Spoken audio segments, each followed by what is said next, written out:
It's your tour guide around the SWAC Wells.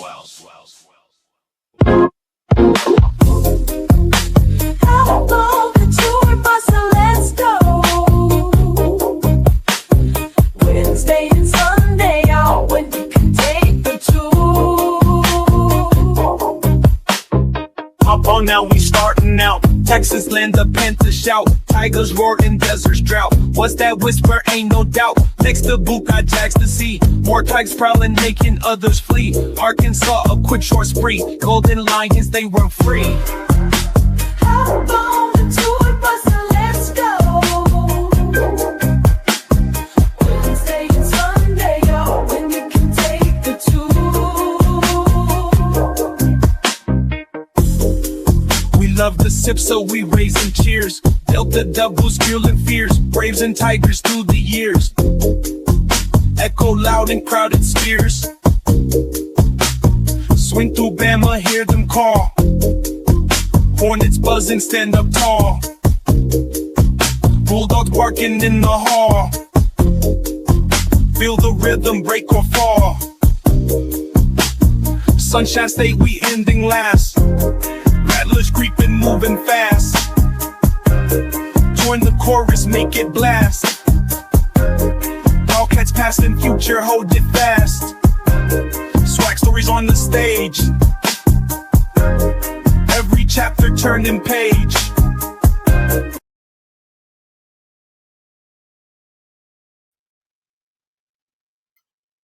All right, everybody, what is going on, man? How y'all doing? Welcome to another recap of the SWAC tournament.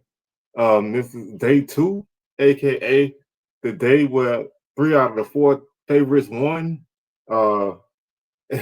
And so we're gonna talk about some of the action that took place today, and just rock with it like that, and recap this day of SWAC basketball as we move into the second set of quarterfinals tomorrow, semifinals on Friday, championship on Saturday. Then we wait to await everybody's fate on Sunday, to see where everybody's going, who's gonna continue playing basketball, who's not. So like I did last night, man, y'all know the socials, man. Y'all hit them up. Hit them up. Facebook, SWAC Talk. Twitter, SWAC Talk 76. Instagram is SWAC Talk. Also like, share, and subscribe. And let's go ahead and get into this. We're gonna start this thing off with the women's bracket as we've done the whole time. So we'll start off with the first game of the day, which was Texas Southern getting a 69-48 victory over 69-49 victory over Prairie View A&M. The Panthers dropped this game by 20, coming off of a victory over Bethune-Cookman, but TSU was able to basically win this game from start to finish. They led by 7 after first quarter. They led by 1 after the second quarter, so they give them an 8-point lead at the half, and they outscored Prairie View in each quarter. So it was basically just a wire-to-wire type of game for TSU, strictly business by the books, and just a good opening round victory for them and getting them ready for a big semifinal matchup coming on Friday. So the Panthers, they were led by Niam Thornton with 14 points. She also had 7 rebounds, 4 assists, 2 steals, and 1 block. She shot 5 of 18 from the field, 0 for 1 from 3, and 4 for 5 from the free throw line. Also in double digits was CJ Wilson with 10 points.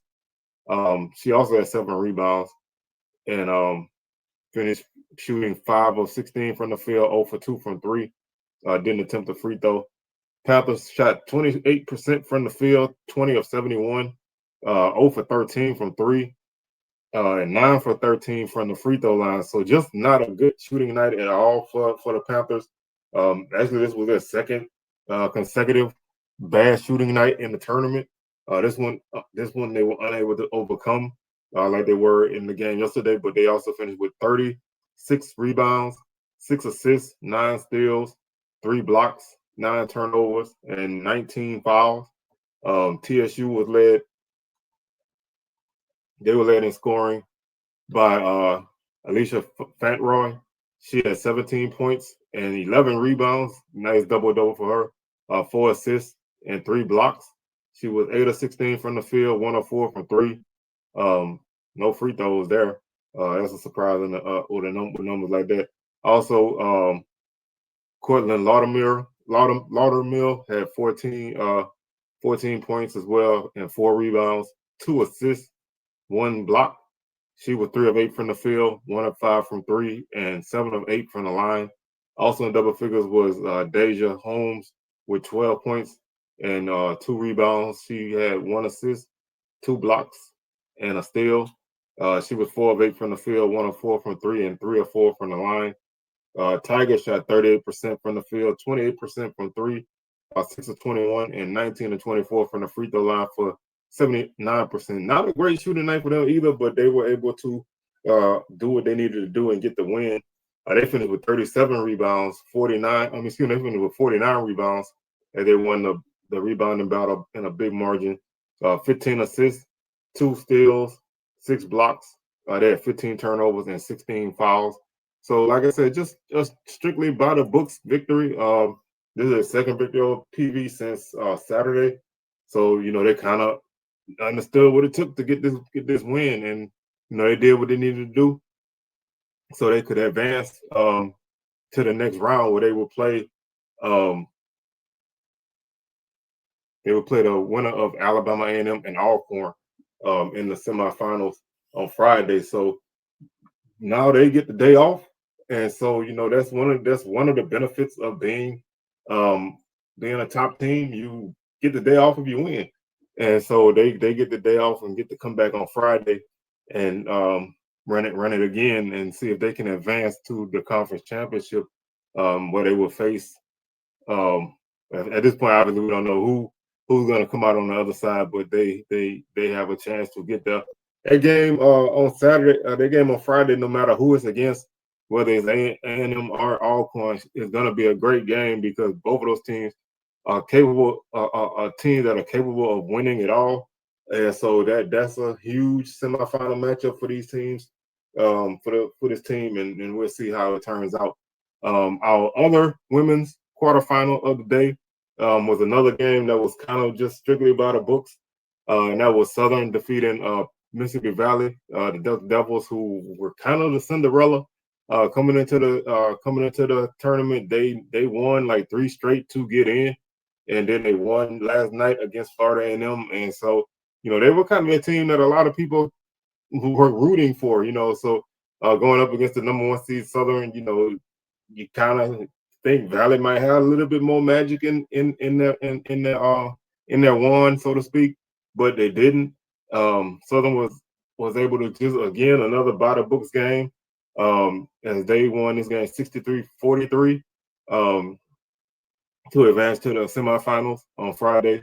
Like Southern, again, they outscored Valley 15-10 in the first quarter.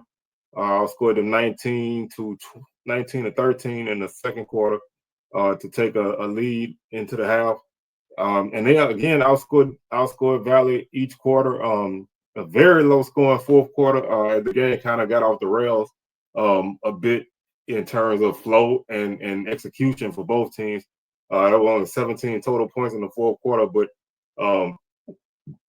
Southern was already up by like 18 or so when they went into the fourth quarter. So really wasn't much there, just kind of playing out the string and not a lot of execution and production for either team in the fourth quarter. But by that point, Southern had already had the game kind of locked up. And for Valley, I think this was a bad matchup. Even coming in with the momentum that they had, Southern's a defensive team, and so you really have to have a strong offensive effort to be able to get past them. You're not really going to get Southern into a scoring contest, so you have to kind of grind these games out, and that's really tough for a team to do, especially coming off of an emotional type of game like that. And getting only 2 points from your bench is not going to help either. they were led by Jayla Reed with 15 points. She was 5 of 13 from the field, 3 of 9 from three, 2 of 2 from the line. She also had 4 rebounds on the night.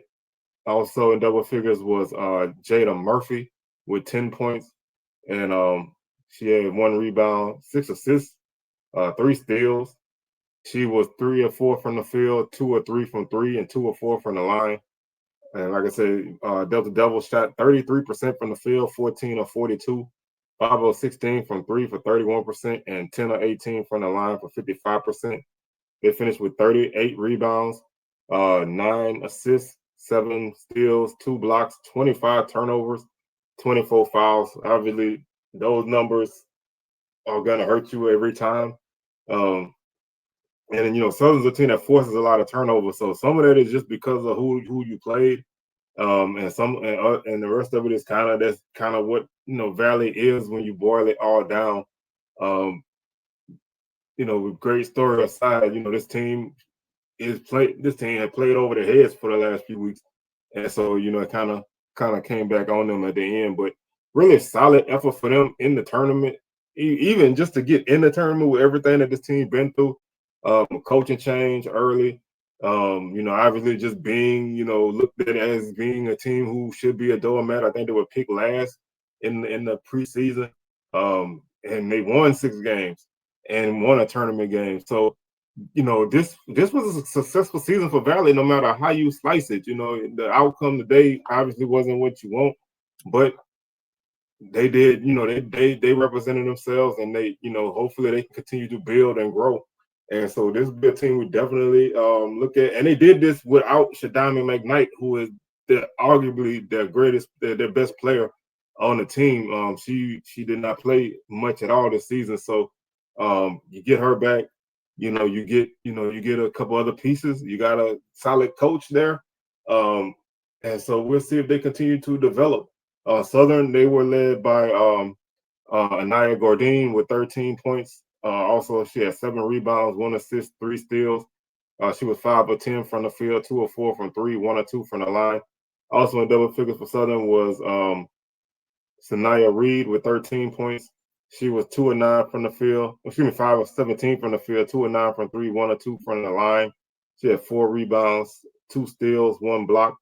Also in double figures was Jocelyn Tate with 10 points. She was 3 of 8 from the field, 1 of 1 from three, and 3 of 7 from the line. She had 4 rebounds, 3 assists. And also Dakaya Sanders, she also had 10 points. She was 3 of 8 from the field, 1 of 3 from three, 3 of 4 from the line, 3 rebounds, 3 assists, 3 steals. Southern shot 31% from the field for the night. Not a good shooting night, but that's kind of what this team is. 21 of 66. They were 6 of 24 from three for 25%, and 15 of 23 from the line for 65%. They finished with 44 rebounds, including 21 offensive rebounds. So they just really dominated the offensive glass in this game. 16 assists, 15 steals, 2 blocks. They had 10 turnovers and 18 fouls. So again, just pretty much a by the books type of game for the Delta Devils. For the Jaguars over the Delta Devils. They await the Grambling Jackson State winner in the 4-5 matchup on Friday evening as they move on to the semifinals. And like I said, tomorrow's action is Alabama A&M versus Alcorn, and Grambling against Jackson State. So two good games. I think the women's bracket is both brackets are very competitive. These are all these games could easily be semifinal games or even championship games. And I'm not using hyperbole when I say that, because all of these teams are very capable. And once we get to the semis, you're down to the 4 teams who are really legitimate contenders. There's not going to really be anybody who makes the semis that probably shouldn't have been there. So you get to the semis, you kind of had to earn it, and even a team like Valley was able to jump up and make a splash in the tournament. But like I said, the 10 o'clock game is Alcorn facing Alabama A&M. That's a 3-6 matchup. And the 5-4 matchup is Grambling versus Jackson State. That game is at 4:30. Both of these games can be seen on ESPN Plus, and so y'all make sure y'all check those out. Jumping over to the men's side, and I swear, y'all, this is not because Southern lost, but I cannot find a box score for this game. I swear, you know, like I said, I'm not even pretending with you. ESPN don't have one, Google don't have one. They don't have one. They don't have one on the Southern site. I looked at a couple articles, and you know, not much can be found, at least for me. I do know Mikael Stevenson led Grambling with 12 points. He was the only scorer in double digits for the Tigers. This was a game, and it just boils down to, when you are a team that plays with your food, like Southern has been known to do all season. The later portion of the season, I put it that way. Southern's been known to play with their food in games. You know, they get, and what I mean by that is they get a double-digit lead, and instead of, you know, kind of putting your foot on somebody's neck, you kind of let them hang around, you know, and you know, kind of just let them kind of find their way back into the game. Typically, you're able to kind of withstand that and maybe pull out a victory by, you know, a solid margin. But today, that was just not the case, as you know, Grambling held them to 5 points in the last 9 minutes of regulation, and then they really kind of held him down. In overtime. So this was just, you know, this was a game that showed a team in Grambling who I've been saying is starting to look like the team, the Grambling team that we expected, against a team in Southern who, at the beginning of the game and the early portion of the second half, looked like this was going to be, you know, a team that, you know, it looked like they were going to be a team who, you know, would be able to, you know, make a run in this tournament, and even win it. But you know, that did not go their way. So all in all, this is just, you know, this is a tough loss for Southern. You know, it lets you know that this men's bracket is extremely competitive. Again, like a lot of people been saying, this is a tournament where you can go 1 through 8 and honestly give each one of those teams a legit chance of winning. And Grambling has a legit chance of winning if they can continue to play ball. They do get a day off, so that helps them.